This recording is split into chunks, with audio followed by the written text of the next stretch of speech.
Hi everyone, Primary 2. Today we are start Unit 2 Animals สวัสดีค่ะน้องนักเรียนชั้นประถมศึกษาปีที่ 2 ทุกคนวันนี้เราจะมาเริ่มเรียนบทที่ 2 ก็คือ Animals สัตว์ต่างๆนั่นเอง Factors of Animals ปัจจัยในการดำรงชีวิตของสัตว์ต่างๆ Air อากาศ for breathe and stay alive เพื่อช่วยหายใจและดำรงชีวิตของสัตว์ food อาหาร to give energy and grow and stay alive เพื่อให้พลังงานและทำให้สัตว์ต่างๆเจริญเติบโตและมีชีวิต water important part of animal bodies น้ำก็เป็นส่วนสำคัญของการดำรงชีวิตของสัตว์ habitat ที่อยู่อาศัย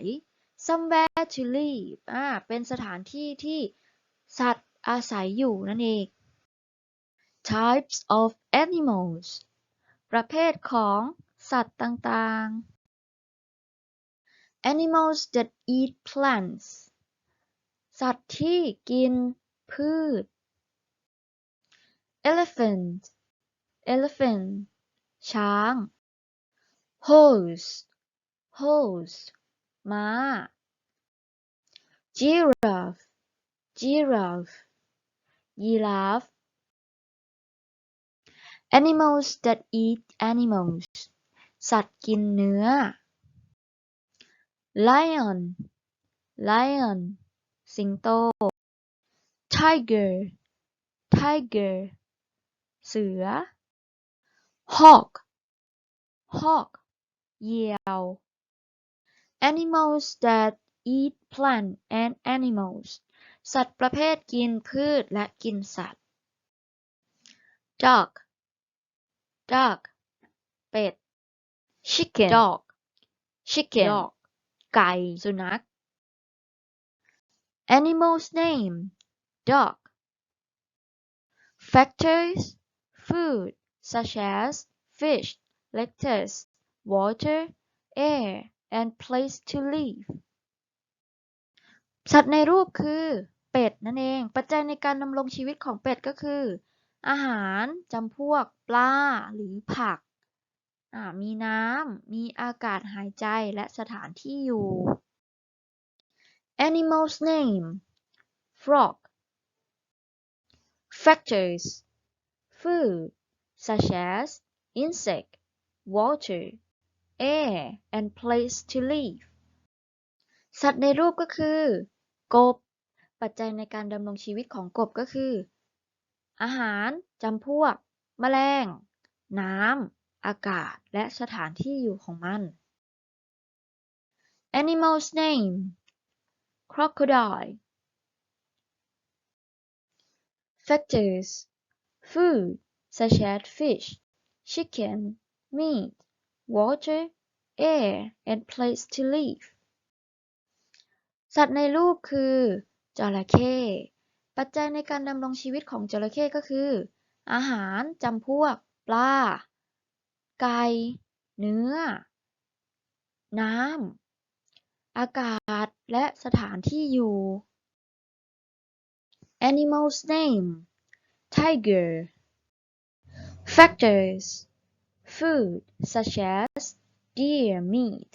zebra meat water air and place to live สัตว์ในรูปก็คือเสือปัจจัยในการดำรงชีวิตของเสือก็คืออาหารจำพวกเนื้อกวางเนื้อม้าลายน้ำอากาศและสถานที่อยู่อาศัย Animals name rabbit factors food such as glass carrot water air and place to live สัตว์ในรูปก็คือ กระต่าย ปัจจัยในการดำรงชีวิตของกระต่ายคือ อาหารจำพวกหญ้า carrot จำพวกพืช water น้ำ อากาศ และสถานที่อยู่ Let's do some exercise today.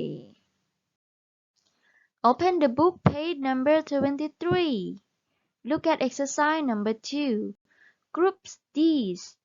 animals by the food that they eat. Write the names of the animals in the spaces below. ให้นักเรียนเปิดหนังสือไปหน้าที่ 23 นะคะ ดูหัวข้อที่ 2 เขาบอกว่าให้นักเรียนแยกประเภทของสัตว์ตามอาหารที่กิน ลงในกล่องด้านล่างนะคะ Next page, page number 24. Look at exercise number 3. Choose any two of the following animals. Draw them in boxes. Then write their names and the factors that they need. Stay alive. ให้นักเรียนเปิดหน้าถัดไปค่ะ หน้าที่ 24 ดูหัวข้อที่ 3 เขาบอกว่าให้นักเรียนเลือกสัตว์มา 2 ประเภท ก็คือ มีอะไรบ้างที่เขากำหนดมา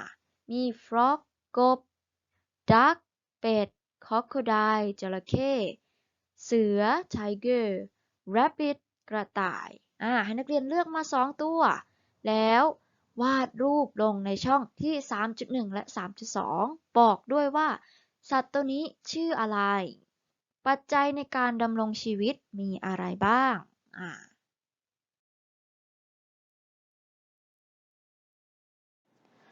Alright guys, finished for today. Thank you very much for your attention. Goodbye and see you next time.